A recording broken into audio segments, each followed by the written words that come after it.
What's up, guys? It is Wednesday and I have my Reflect deck profile today. I'm really excited because I decided to do something a little bit different. I've been seeing a million versions of Reflect, as we should, because Reflect can do absolutely everything. But I wanted to kind of go back and revamp something that I haven't touched in a really long time. I actually decided to do 6 Sages, which you can see with the beautiful Fiethsing mat.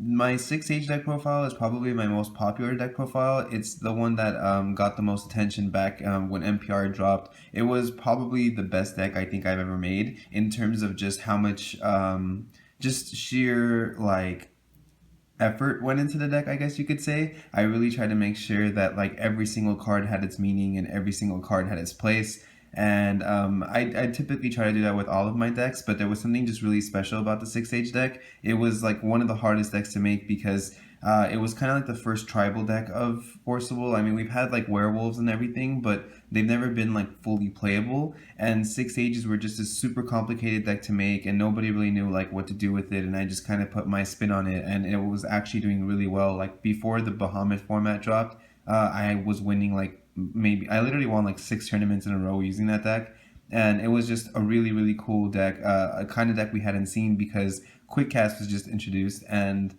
I was just really proud of how it was playing. Moa really helped shape it up to what it was after Fiethsing and Zero were dropped in NPR, and so I figured for my Reflect deck profile, I'm going to go back to 6 Ages. I'm going to use Reflect's amazing search ability to be able to kind of get the combo pieces I need in my hand. I wanted to go really green heavy in general because my Alice deck was really dark heavy. My Sylvia deck is of course fire heavy. And I figured I'd do Reflect really green heavy because we're still going to have Valentina and Fairy Alice. And of course, Fairy Alice is very light heavy. Valentina is not specifically water heavy, but she is water, of course. So I'll use her for my water version. And so I wanted to do something really green heavy with Reflect. I didn't want to just do something that we've been seeing like the Alice World and everything. Those decks have been doing great. So I just kind of wanted to bring something different to the table. So I hope you guys like it. It's probably going to be really thorough because it's really revamped, and so a lot of the cards seem to be exactly the same, and it's just the interactions nowadays will be different. So bear with me. So starting off, of course, with the ruler, we have Reflect, the Child of Potential. Reflect's J-Activate cost is 0, and its first effect is you can choose 1.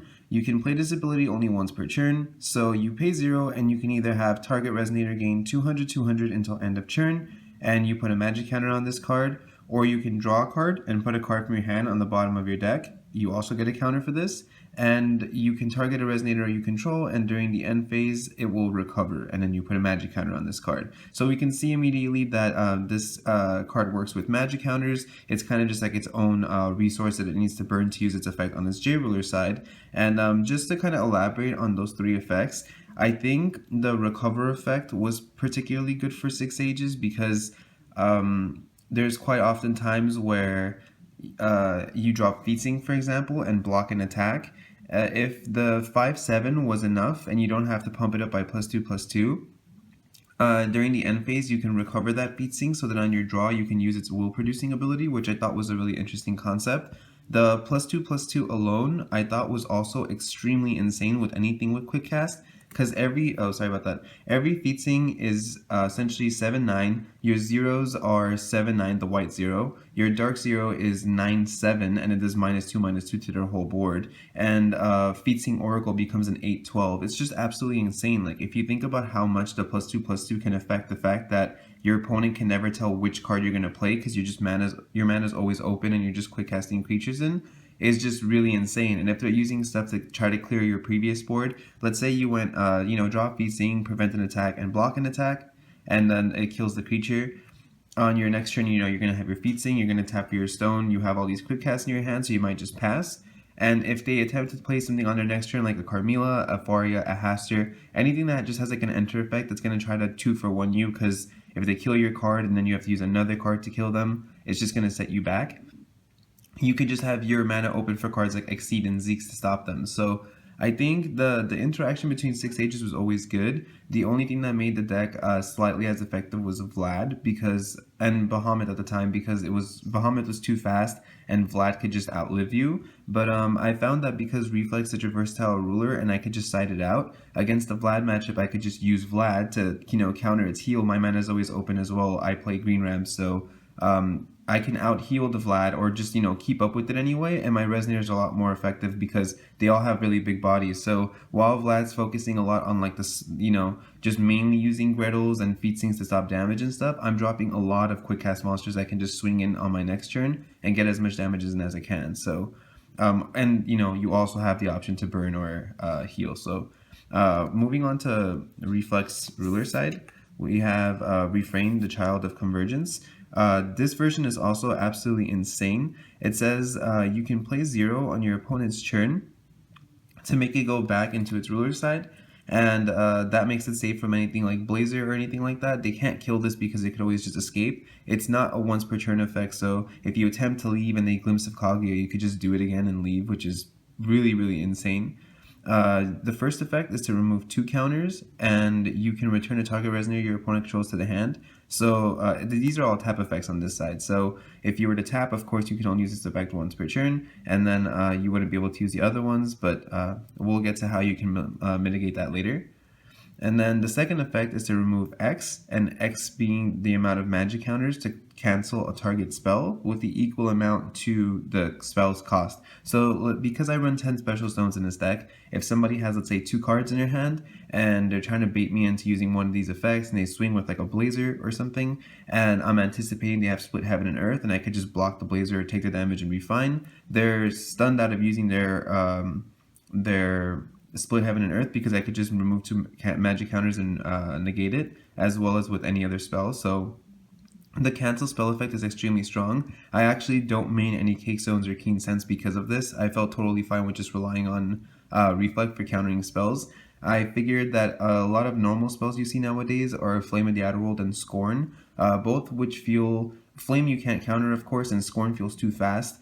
It's either going to be used really early and it's going to hit a card out of my hand for Cake Zone to not be able to use anyway, or it's going to be used really late game and it's not going to be as effective, or I'm going to be able to counter it regardless. So I didn't want to use Cake Zone because it's going to miss out on a lot of important spells right now.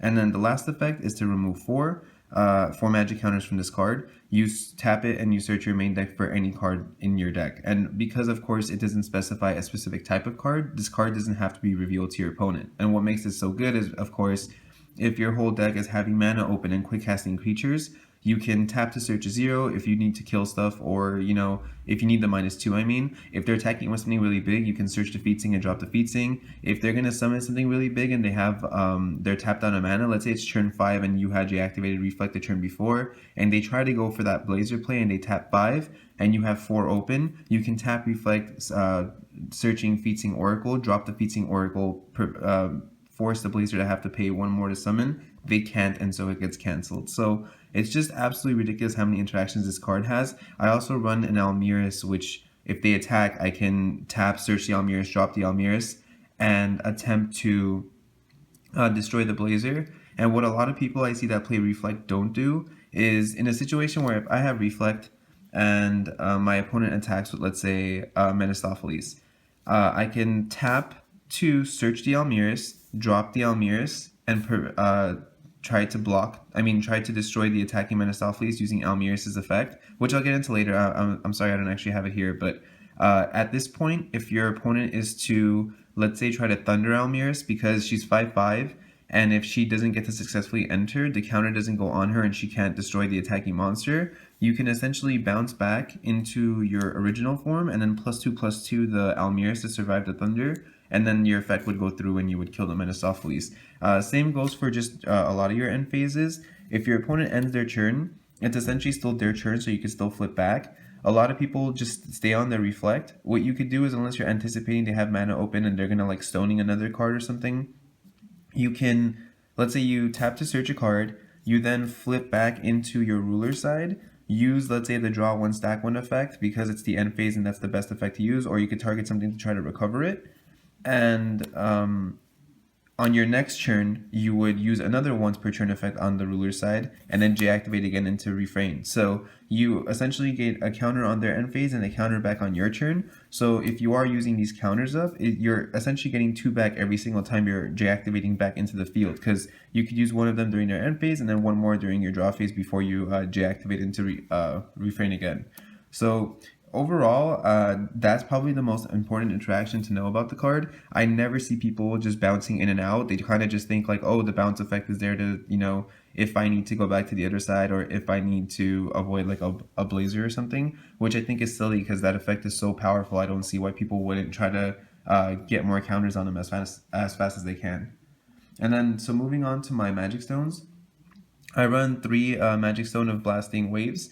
Red is the off color in this deck. I have a lot of light and black. I only run the same amount of Gusting Skies, which is just 3.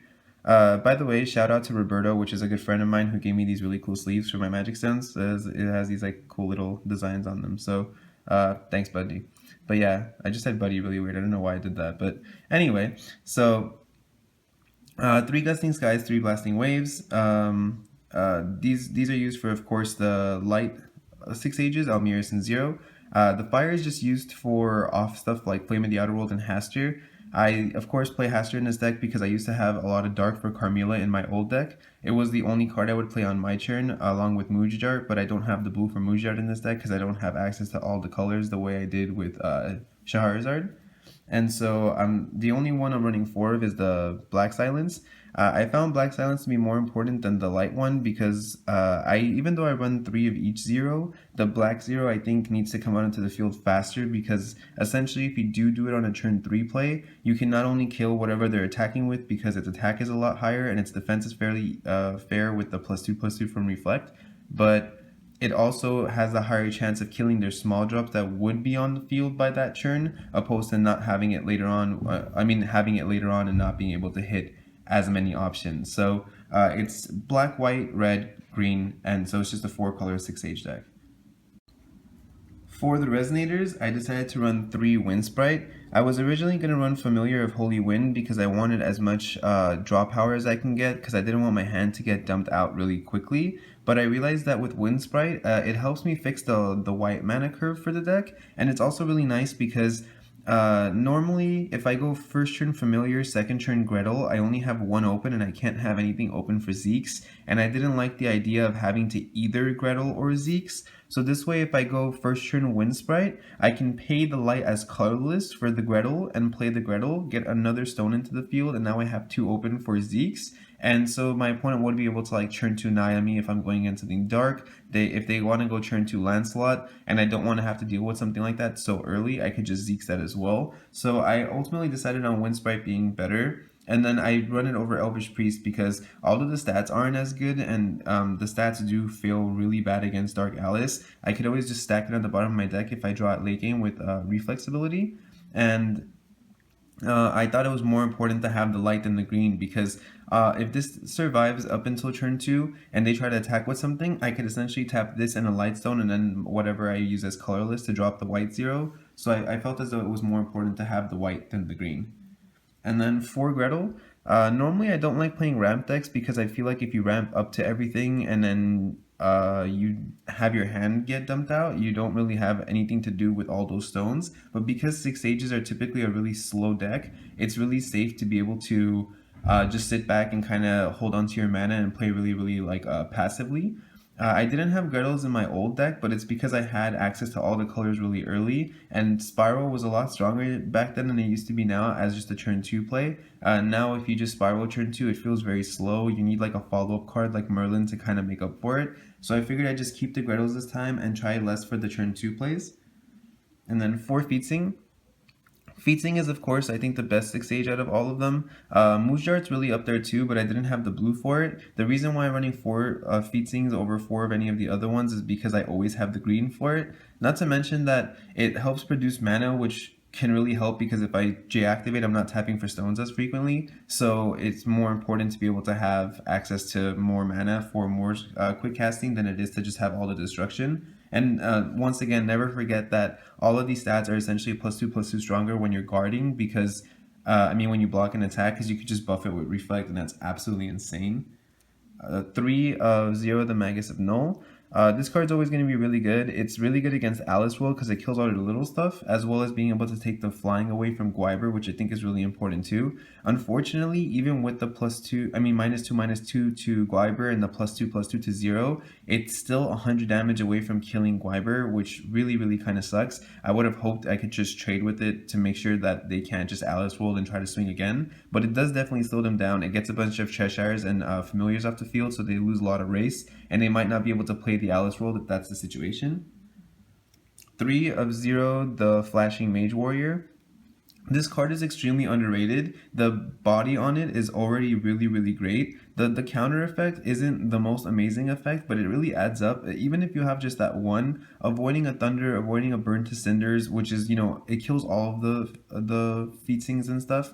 Sometimes people can try to outplay Reflect and use, like, let's say, they'll try to dump a card out of your hand or something, and you can use Reflex Draw effect to try to mitigate that, because even if you're losing a card, you might put something back that you want to search back later, something you might have like a one of, and if they force you to use one of Reflex other effects, or if they wait for you to use one of Reflex other effects, they can like chain Burn to Cinders to one of your cards afterwards, and that's kind of the only way to get around Reflex ruler side.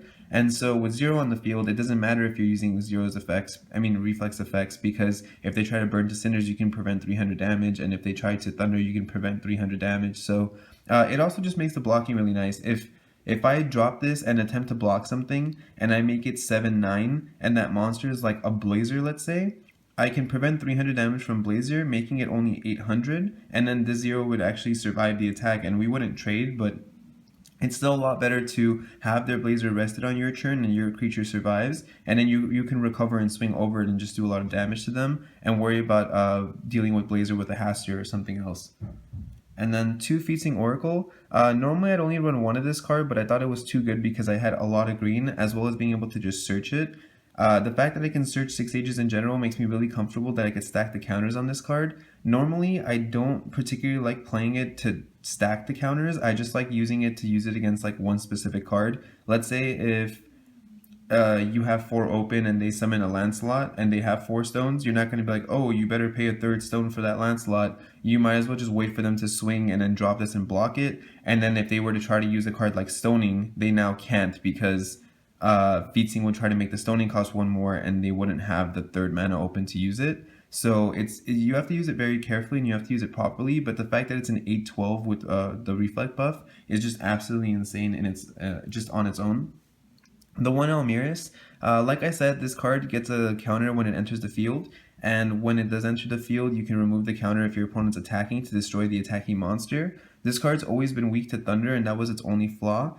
But not only is Thunder not seeing as much play right now, but like I said, you could just buff it with +2/+2. If they try to Flame it the Outer World this to get their attack through, that's totally fine as well, because if they're attacking with something like a Blazer, even if you're going to take 1100 damage, if you drop Almerius and try to force them to flame this, you're gonna lose this card. They're gonna have used Blazer and Flame this turn, which is very less likely also because that's like 7 mana.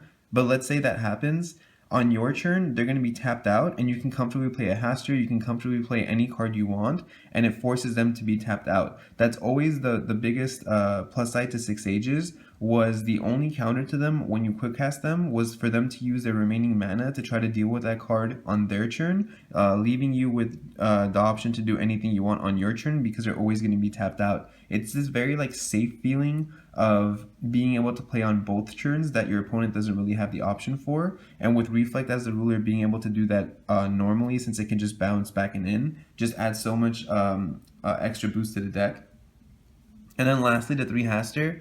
I've used this card in all 3 deck profiles this week. I think in any deck that doesn't have the ability to use Carmelas and Farias, because I only had 4 Darkstones and 3 Redstones, so I wasn't going to use like a Carmela, which is double double black. I'm already risking having only 3 light and using the Wind Sprite and Fiethsing to produce more light if needed to play the zeros in the Almerius. So I didn't want to have my kill spells essentially be having that problem as well. So I figured I'd go with Hastur because it's still safe from Thunder's range with Reflex +2/+2. and it's 1 black, 1 red, which is a lot easier to have on the field with Gretel ramping than it is to have double black for Carmilla. I mean, you never know. There's instances where you can hit like 3 light greens, 3 red greens, and then you finally see your black, and I didn't want that to be an issue, so I figured I would just stick to having as little of 1 will cost as I can, so like 1 black, 1 red, opposed to like doubling up on everything, because I am already doubling up on the white monsters like that. Moving on to the spells, I have for Change the World, the Orb of Illusion. This is my least favorite Regalia in the game. I think if you're not playing Green Reflect, this card is terrible. A lot of people disagree and a lot of people have been liking this card, but there's just something about drawing into it, like even like if you don't have this first churn, drawing into it at any other time just feels very weird and bland. But in this deck, I thought it was actually pretty good because not only can I recover Reflect to make up for tapping it for one of the effects. I guess I should cover the card real quick. What this card does is you could tap it to put a magic counter on your ruler. This of course helps Reflect because you get more magic counters. The second effect is to remove a magic counter and tap this card. And if from your J ruler, and your J ruler, if it has no attack and defense, it recovers. So essentially, you can tap for a stone, force it to recover, and then you can use one of the counter effects. One of the tap effects that Reframe has. Or you can, let's say you attempt to search for a card, they then try to stoning one of your creatures, you can recover it to then use the other effect to negate the spell, and although this would cost a lot of counters, you get a ton of counters from Change the World, which is really nice. And the last effect is to pay green and tap this card, and you draw a card. So, and you have to remove 2 magic counters from your ruler. So I figured it would be worth it because with how my angle for the deck is, where I want to search 6 stages quite often to be able to get counters on them on the field as fast as I can, not to mention to just like control the board with all that quick casting, I didn't want to be running out of counters. So not only does this let me put counters on Reflect to be able to do that, but because I'm running through my counters really quickly and drawing off of this and searching a card, it'll replenish my hand quite often, so it gives me a better matchup against black. And then 3 Flame of the Outer World. I normally, like I said, I didn't want to play this actually because I wanted to go blue for Moonshard, but I felt Hastur and Flame of the Outer World were a lot more important because if I were to play Moonshard, I'd only play like 2, and I figured using Hastur to just kill the card at 4 cost is a lot better than just kind of preparing to rest it.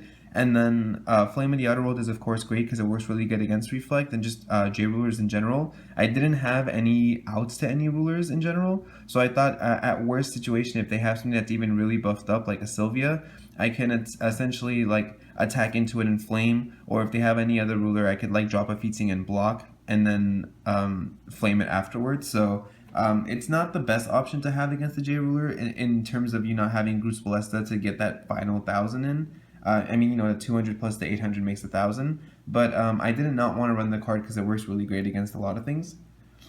For Rewriting Laws, this card is absolutely insane. It's only bad against the green matchup because if this gets countered, you almost get locked out of a turn, especially if you use it really, really early. But essentially what this card does is your magic stones gain the ability to produce any color, and you recover 2 magic stones after using it, so it's completely free. You pay 2 and then recover 2 and you're back to where you were. Your stones can now produce any color, and you draw a card, so you replace the card you used anyway. There's absolutely no downside to this if it doesn't get countered.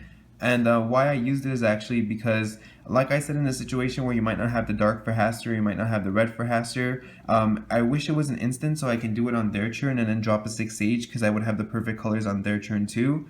But on the off chance that I actually have to play like one of the white 6 Sages on my turn, this will help fix the white curve for it too. I didn't really have a problem of playing the card because for any Yu-Gi-Oh player that knows, this card is essentially just Upstart Goblin. You replace the card so you have no reason not to be worried about using it. It's free cost, so whatever you draw into you can immediately use. And you can always just put it away if you're anticipating like a Cakestone or something because Reflex able to just stack it away. So I was really comfortable playing this card. I figured at worst it just makes my deck a little bit more consistent against any deck other than green, and you just have to be really wary about the Cakestone against green, or of course if they have their own Reframe that can counter it, but you just have to play it accordingly. And then for Xeex, I wanted to have this as live as possible on turn 2. If I either Gretel or don't Gretel. A lot of decks right now have really good turn 2 plays. Lancelot can get damage in and it's hard to deal with on turn 3 because you don't have access to Hastur yet. you would have to essentially wait till their next turn for them to swing again to drop the Fiethsing and try to block it, at which point they might have a turn 3 Snow White play. And I wanted to be able to stop a turn 2 play as strong as I can, because my turn 3 is just really great. I have so many 6-Ages I could drop that if they're on the offense on turn 3 and have no Resonators, it's no problem for me to try to just take out their one Resonator with the Fiethsing or the 0 or the other 0. So I wanted to play 4 to make sure I had it on turn 2, and with Wind Sprite turn 1, Gretel turn 2, this is a really good life card on turn 3. Well, on your turn 2 for their turn 2, you'll have a Gretel and 2 open if you had the Wind Sprite combo, so that's really well as well. And it's really good against Naya. If you're playing as a dark deck that has Arla Scorepad, they're going to look at your hand, which can be really, really crucial. You already have to worry about getting scored first turn against dark, so you don't want them to be able to double up and take some spells out of your hand as well. So I felt like the 4th Xeex was really necessary, or else I'd normally pay just 3. And then to Exceed, the draw effect off this when you have Fiethsing is really great. It's super easy to use too, because if you drop a Fiethsing and block something on turn 3 and they lose their card, you can essentially just recover on your turn, tap for the 4th stone. You might have another 6-Age, you might have Exceed, and then you just swing with Fiethsing and pass turn. If they play something that's really, really crucial to like whatever their combo is going to be, or if they try to get Fiethsing off the field, you could just Exceed and draw a card so it replaces itself. Or if they're going to just attack with something, you can just drop the 6-Age, another 6-Age instead, and block it as well. So it gives you a lot of options, and normally a lot of people have problems with counter spells late game, because they feel as though if you just burn through all your counter spells, your opponent's going to just keep top decking into something while you were just using these spells one by one. But the fact that this draws and replaces itself makes it totally worth it. Even if you have it and it's kind of dead because you top decked it and you need something like a Hastur, you can always just stack it away with Reflex, so it doesn't hurt in that situation either. So I was actually really fond of Exceed, and I liked it in playtesting. Lastly, for the side deck, I wanted to play Blazer. This is still really crucial because you can go out of using Refrain as your ruler quite often, because it's not very color specific. I thought it'd be really worth having Blazer in there because once again, every time I build a deck for whatever reason, it just has a really bad matchup against like the 28 Regalia deck. I think it's always because those decks feel safer to just side against instead of having to worry about in your main deck. Same with Valentina. She's extremely powerful and you need to have the side against it because she would absolutely destroy this deck if you didn't side. You just can't really block anything because she's going to just God Art you every time you block, or just Melgus it or anything like that. So I wanted to have the out to any kind of deck like that because I feel comfortable with this matchup against everything else anyway. So I had one Blazer, one Sylvia. I have the red in the deck, so she and the green actually, but she produces the green anyway. This is mostly just to be able to rush people down because a lot of people feel safe playing against 6-Ages. If you're playing against another passive player, it could be frustrating because if they were on the draw, and they're playing something similar, where a lot of people have decks that just use Fiethsing and 0 and like Vlad, and it could be really frustrating, so you might want to rush them down with something like Sylvia. I wanted to have the option there because she is a really great beat stick. If you get to, if you have a turn 1 Wind Sprite, you can essentially deactivate on turn 3 because you just use the Wind Sprite's light as colorless, and Fiethsing can help deactivate Sylvia early too, so it's really good for getting damage in. And then I had one Alice in Wonderland.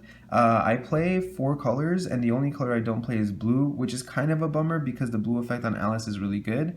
But I have access to gaining life, access to dumping a card out of my opponent's hand, 1000 damage on their field, and a destroying an addition, which could be good if somebody tries to side Barrier against this deck. I don't think Barrier does much against this deck, but when I side into Alice, anticipating the Barrier, I also side into Excalibur and Leviathan because I have to take out the change in the world. And so I think it's good that she has access to Addition Destruction, the Life Heal. The red-black effect when you're going second is super worth it because essentially you're up a card because you went second and you got to draw. And if you deactivate with black-red quite early even, you get to destroy one of their cards and dump a card out of their hand. It almost makes it feel like they didn't get to go first. So Alice has always been a really, really great ruler.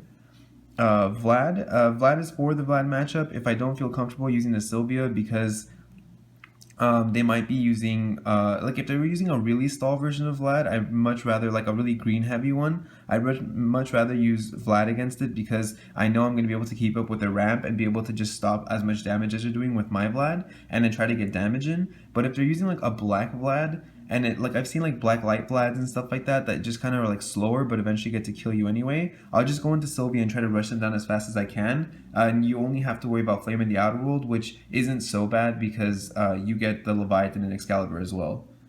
And then for Deathscythes, Deathscythe is for the Blazer. It's mainly really good against stopping people from having swiftness. You don't want to be able to rush down from those Regalia decks in general. It works decent against Sylvia too because she has swiftness built in. So I felt as though because Reflect is such a versatile ruler, I didn't want to focus on siding anything against against every deck because I feel like the deck's counter mechanic and the quick cast mechanic is already really good against most decks. So anything that just has a really J-ruler dependent deck is what I had trouble with. So the Deathscythes are worth it. I have 2 Leviathan like I mentioned, and 2 of Excalibur. These are just meant to replace the Change in the World because you don't want those stuck in the deck if you side into like Alice or Sylvia or anything like that. If you go into Vlad or Blazer, you can just put in the Deathscythes. They're not going to be like that dead because you can stop them from doing any damage to you, so it's totally fine. And 3 Barrier of Shadows. I didn't want to play 4 in this deck because I don't have as much black, but this card is still super mandatory against decks like that. You can draw into it just regularly at 3. It's still a high ratio. It doesn't really hinder it too much to not have 4. Of course, if I had the black for it, I would play 4 because I want this as soon as I can. But with the combination between having Blazer, Deathscythe, and 3 of this, it should be totally fine. I didn't really have any trouble seeing this through practice anyway, so I'm totally comfortable with my side just being against J-rulers specifically, and anything that might try to just rush me down.